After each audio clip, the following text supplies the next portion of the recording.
નમસ્કાર કલમ યુઝ સમાચારની સાથે હું છું આપની સાથે પાયલ બાંભણિયા। તો જોઈએ આજના મહત્વના સમાચારમાં।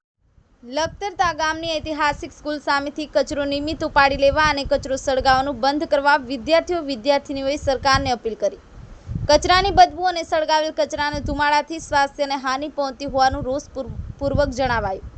લખતર ગામના આથમના દરવાજા પાસે લખતર ગામની 170 વર્ષ પૌરાણિક શ્રી રૂપાળીબા પે સેન્ટર અને કરણસિંહજી મિડલ સ્કૂલ આવેલી છે અને આગામી 23 જુલાઈના રોજ 101 વર્ષ પૂર્ણ કરનાર સરજે હાઈસ્કૂલ આવેલી છે।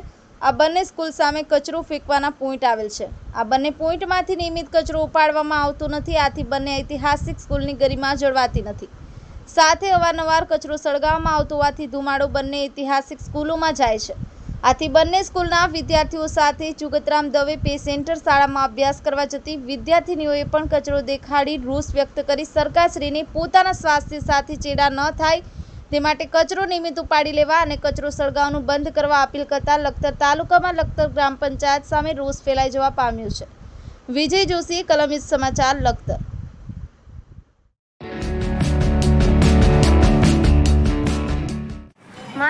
મારું નામ ઝાલા યશરાજ છે। હું રૂપાણીબા તથા શ્રી કરણસિંહજી પે સેન્ટર શાળા નંબરમાં ભણું છું।